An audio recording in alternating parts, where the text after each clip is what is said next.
Well, good afternoon or good morning or good evening or good grief. Welcome to the podcast. My name is Willie Lawson. I trust that you are well wherever you are. And listen, before I get started, wherever you are, I'd like to know not what state you're in or what city you're in or even what country you're in, but where you heard the podcast and how you heard how you're listening to this podcast, whether it was on almost said Shopify. That's funny. Whether it was on Spotify, whether it was on Google Podcasts, Apple Podcasts, iHeartRadio, here on Spreaker, wherever you heard the podcast. If you would send me an email at WLS860@gmail.com, WLS860@gmail.com, I would really super appreciate you informing me of where you actually heard the podcast, because that helps us with our marketing. That helps us with where we send emails to and how we do what we do. Getting the word out on this broadcast we have been doing for quite a while. You know, I've been in the podcasting game since March of 25th, 2008, and been at this for a long time. 2,500 plus podcasts on Blog Talk Radio. Over 3,100 podcasts total. So that's a lot of talking. That really is. And you can help me out by, again, sending me an email at WLS860@gmail.com, WLS860@gmail.com. Let me know where you heard the podcast.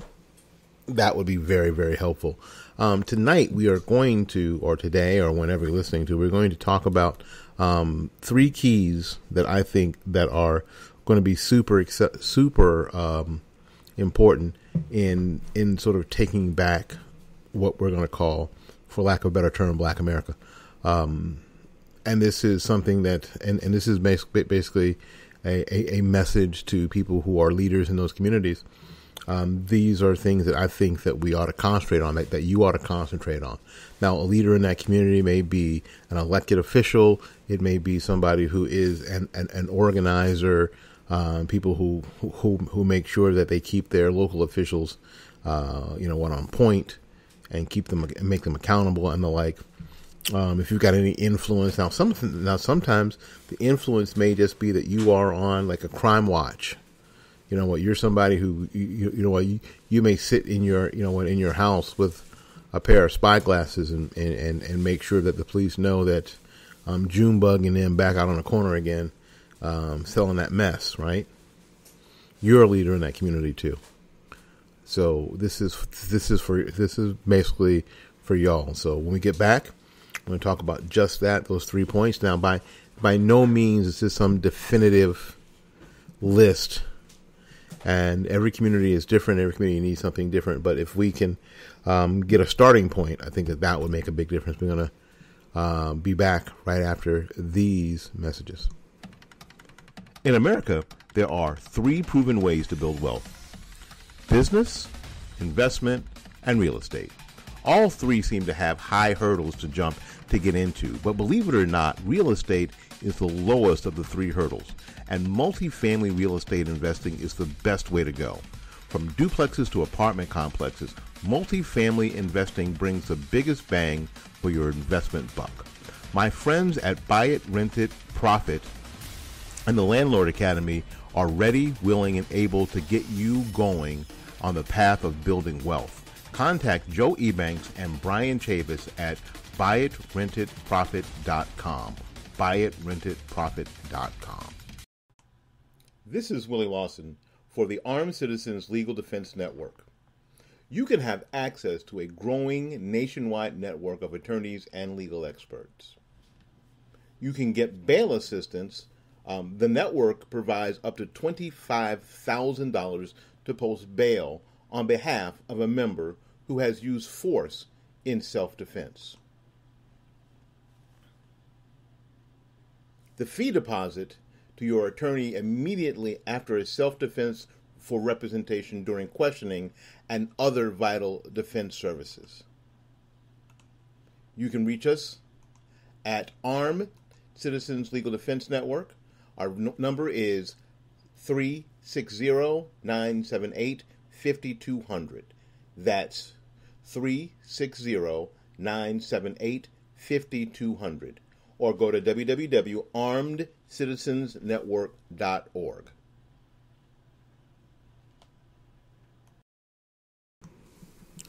All right. Well, again, thank you ever so much for spending some time with us. And we're going to talk about three keys, what I think are three keys to the taking back of Black America. Now, how you guys who listen all the time know that I'll get sparked by something I see, a conversation I have, and this conversation, this show is born from a conversation that I had with my friend Shirley Hussar. Shirley is the CEO, chief bottle washer, chief evangelist of Urban Game Changers. Urban Game Changers just opened a new chapter in Detroit. Urban Game Changers has chapters in Florida, California, Texas, Arkansas, New York, Washington, D.C., and just now we've got some representation in Detroit, Michigan. So we're very, very excited about the expansion of Urban Game Changer. And this conversation I had with Shirley Hussar about the Black community and things that we need to change and attitudes that we need to change. We need a paradigm shift. And I could talk about a change in association, but let's do the internal stuff first, because I've always been a proponent of there are things inside our own community that we must change first before anybody from either political party or any political ideology can do with us and for us until we make some changes ourselves. So go ahead and get your pen and paper out. I'll give you a minute. Well, it won't be a minute. It'll be a few seconds. It'll be about this long. Okay. The first thing is that we have to take back our children. Now, what does that mean? Well, that means a couple of things. We have to take back our children from the streets. We have to take back our children from daycares. We have to take back our children from failed educational systems that failed us and that continue to fail our kids. This is the hard stuff, right? And I started off with this one because this may be the most important point and the most difficult to do. We have to take back our kids from a culture of death. We have to take back our kids from a culture that doesn't value life. We have to take back our kids. It's funny. One of the first things that I learned right before I was a new parent, I used to do some work as an assistant at a high school here in the area, and I wrote halftime shows. The band, all the movements on the field and stuff. I wrote that. I choreographed that, and it's not really choreography, but y'all will understand it if I say it that way. And I was having a conversation with one of our parents, and I was really impressed with his kids. And I asked him, I said, John, my wife and I are about to have our first kid. And as it turned out, he was our only kid. But and I said, well, how do you have such good kids? And he smiled at me and he said, it's pretty basic. The first thing he said to me is that if it's not funny when they're 5, it's not funny when they're 2. And then he went on to explain this: do not let other people raise your children. Do not let other people raise your children. Because a lot of people are a lot more permissive than you and your wife may be. You can't let them raise your children. Because when they say that you're the mean dad, something they said, go ahead and be the mean dad. Because they may say you're the mean dad and that you're being too hard on your kid. But he said, listen to this. And this was chilling. He said, every night somebody gets a knock on their door from some police department to come identify the body. Every night. And that personally sent chills down my spine, because I really have a heart for parents that have lost children, whether to violence or to disease. I personally have a heart for them. So when he said that to me, it struck a chord in me. And he said the only people who will be there won't be all those people who said, well, you know what, you were too hard on him or you were too hard on her. It'll just be you and your wife. And I got that picture of standing there at the morgue with that drawer open with your kid in it. Jeez. So that stuck with me. We have to raise our own children. Raise your own children. Don't let the daycare raise them. Don't let the television raise them. Don't let the society raise them. You raise them. And I know in certain situations that can be tough. I understand, because you got a lot working against you as a parent. You've got government working against you sometime. You have school districts working against you. Hell, in some situations, you even have the church working against you. Right? You've got all sorts of other influences working against you. You have the society working against you. Like I said, this is the most important one. And it's the most important one because it has to do with legacy and future. As much or more than the other 2 points that we're going to go over a little bit tonight. So it's really, really important that you take back your kids. Take back your kids from the street. Take back your kids from even the educational system that they're in. If that school down there, if that school system is teaching something that you've got a real problem with, if your kid's in elementary school and the drag queen came by at story time to tell a story and you're not down with that, do not worry about what people will think. Do not. Because frankly, they don't feed your kid. They don't clothe your kid. They don't give your kid a place to stay. So this is your child, and you can raise them as you see fit. This is something that is almost being lost in today's society. That this child is, first of all, your responsibility. And you have right to raise them as you see fit. You don't have to fit some weird social norm, making other people happy or other people comfortable even. And I use that example of the drag queen coming to story time because that's actually happening in schools around the country. Well, California mostly. And if you're like, nah, I don't think so. I don't think I want my 5-year-old, my 6-year-old to sit down at story time and listen to story time by some dude dressed as a chick, acting like a chick. I'm pretty sure I don't want that. I'm pretty sure that I don't want my 11-year-old to pray to Allah and learn how to do it. You see videos of youngsters following the instruction of someone who's teaching them how Muslims how pray to Allah, how they do the whole. I mean, there's a whole thing that you do, and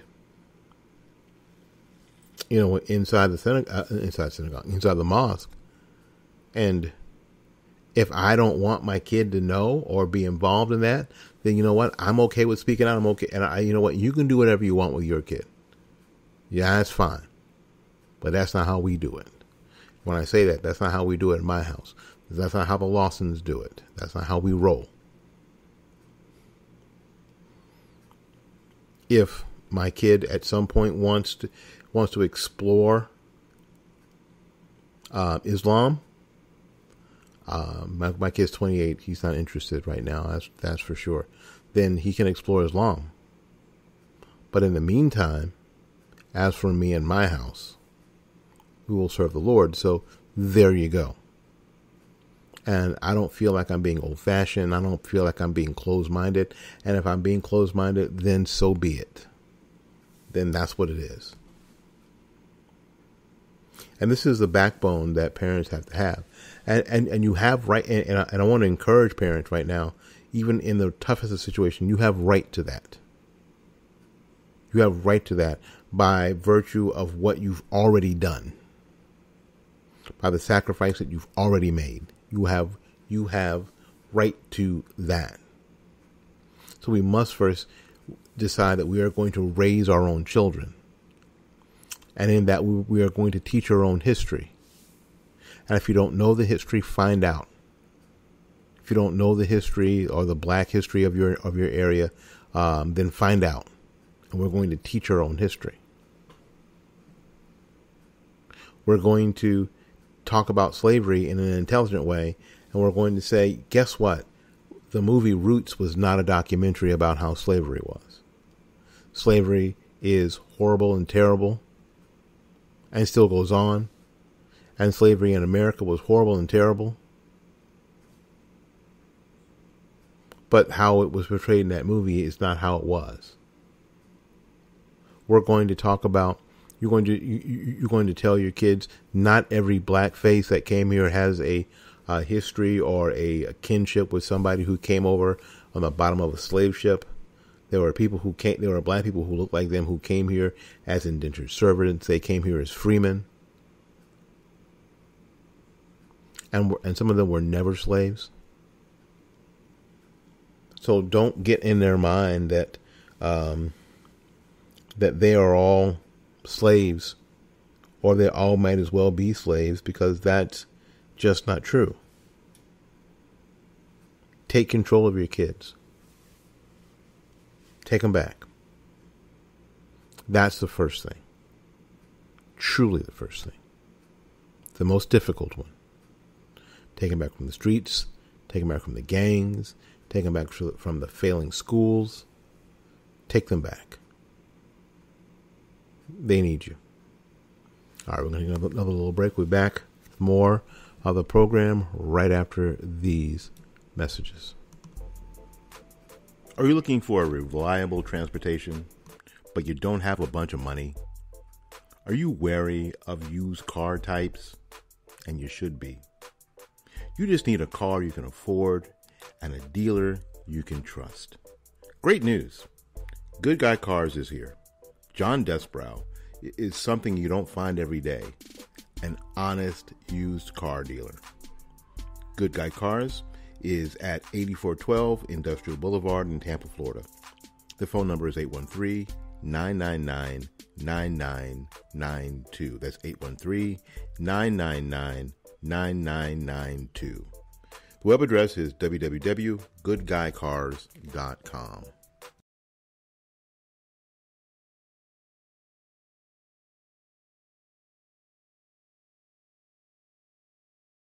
You're tired of the cold? You're tired of the taxes?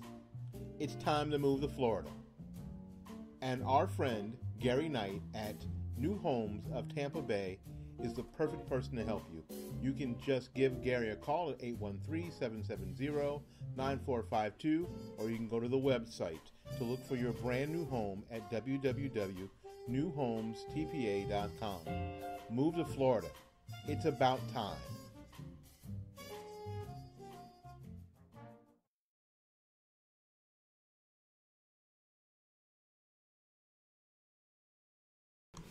All right. Well, thank you so much for again spending some time with us.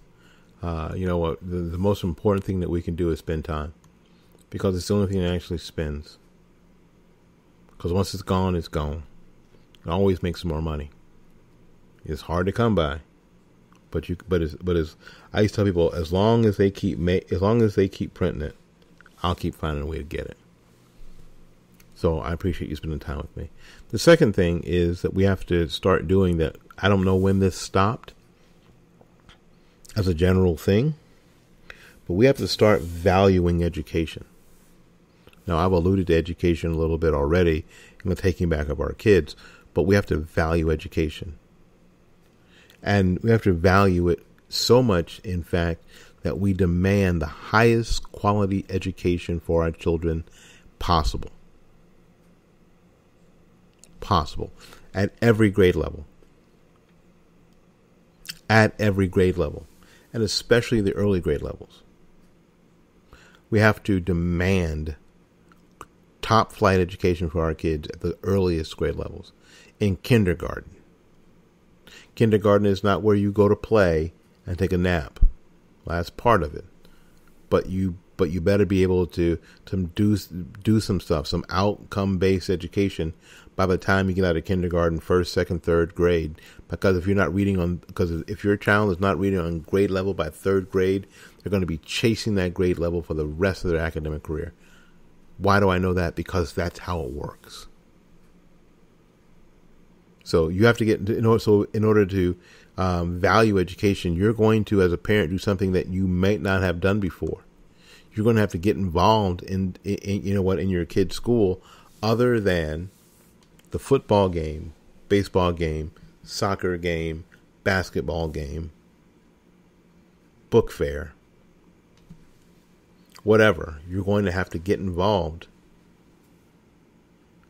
and make sure that the things that are being taught academically are relevant and rigorous. You're going to have to value education, and your kids are going to have to they're going to need to see you valuing their education, taking the lead in their education, because ultimately you're responsible. Yes, you've partnered with your school district and your kid's teacher, and maybe you in the state, but ultimately that kid is your responsibility. You hear what I'm saying? That kid is your responsibility, and that kid's education is your responsibility. So start valuing education at every grade level. And if you don't know exactly what it's supposed to be, find out. Make somebody tell you. Make your kid's first grade teacher tell you. Is my kid reading? Is my kid reading on grade level? What do I have to do? So you have to run out and buy some of those golden books? Then go ahead and do that. If you have to sit down and read with your child every night until they're reading to you, then do that. Value education. Esteem it. Because that's going to make the difference. You know what? And if for some reason your school district where you live, that all the failing schools in your district, both at the high school, middle, and elementary level, then demand a school voucher program so where you can put your kid in a better educational venue. Demand school choice. Demand school vouchers if necessary, because that's going to be very, very important, and that's going to show your son or daughter that you value their time there. You value their 8.5 hours spent behind the up in the ivory tower of education. Stay involved, especially stay involved early. It is so important that you do that. It's so very important that you do that. Because without this piece, then we cannot break the cycle. And that cycle is of poverty and despair. All right, we're going to take another little break before we get out of here. And we're going to get out here in a little bit. And then we're going to talk about the third thing. We talked about taking back your kids. And then we're going to talk about, and we talked about education, and now we're going to talk about economic authority. We'll be back with more of the program right after these messages. In America, there are 3 proven ways to build wealth: business, investment, and real estate. All 3 seem to have high hurdles to jump to get into, but believe it or not, real estate is the lowest of the 3 hurdles, and multifamily real estate investing is the best way to go. From duplexes to apartment complexes, multifamily investing brings the biggest bang for your investment buck. My friends at Buy It, Rent It, Profit and the Landlord Academy are ready, willing, and able to get you going on the path of building wealth. Contact Joe Ebanks and Brian Chavis at buyitrentitprofit.com. buyitrentitprofit.com. Hi, this is Willie Lawson. Are you someone who wants to give more? Are you someone who wants to donate more to your favorite charity or even your favorite podcast, and you just don't have the money because you got too much credit card debt already? Well, I've got something for both of us. Debt.com. Debt.com is ready to put you into a debt consolidation program that will save you money, save your credit rating, and allow you to live your dreams in the way that you would like to live them. That's debt.com. Give them a call at 877-764-2393. That's 877-764-2393. Get out of debt today.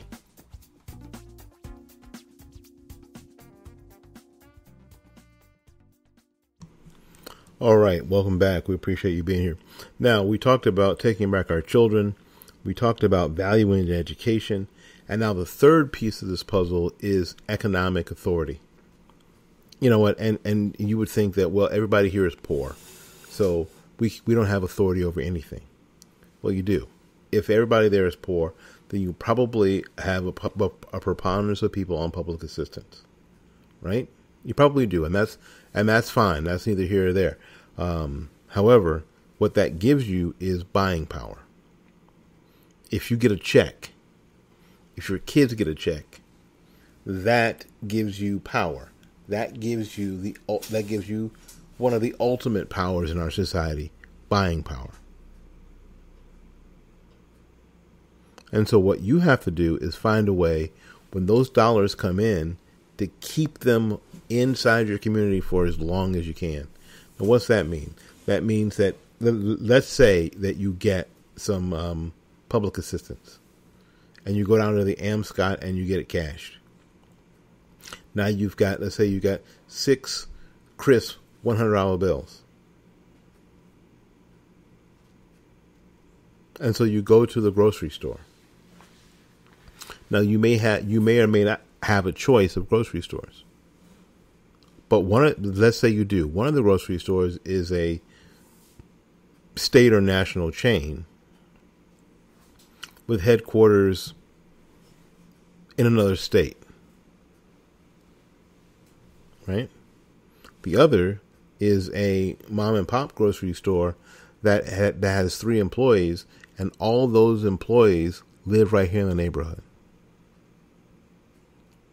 Their price is a little higher, but all their employees, let's say they have 4, all live in your community. Shop with a smaller store. And why? Because those dollars will stay. You know what? You give part of that money to the store, and they're able to pay off their products and serve as a paymaster to those employees who live in the neighborhood. So out of that $100, let's say each of them gets 5. So that's $20 of buying power walking around, and they all are going to shop in the same neighborhood for the very, very same reasons. Then you've got another iteration, the third iteration of that money staying inside the community and giving a chance for local businesses to build wealth and to hire more people. So what you don't need when you have money is a bank loan, right? So this gives us some economic power, that the money is staying inside the community for as long as possible. For as long as possible, the money staying inside the community. And when that happens, that gives your community some economic authority. And with economic authority comes political power. So some of the stuff that you're worried about, once you can get economic authority, then the rest of it will be fairly easy. You'll find that you won't find nearly the resistance everywhere else when you can pay for your own stuff, where you're not looking for someone to sponsor you for a tent to do this or that, or sponsor your club to get on an airplane and go across the country. That's not what this is about. All right, folks, those are 3 points. Those 3 points are taking back our children, making sure that we have economic authority, really very, very important, and that we value education. And our kids know we value education. Make them do their homework. Check it with them if you can. But help with the garden. All right, listen, we got to get out of here, make some room for somebody else. So until we see you again, go out there and learn something, love somebody, and for goodness sakes, y'all take care of yourself. We will see you when we see you. Bye-bye now.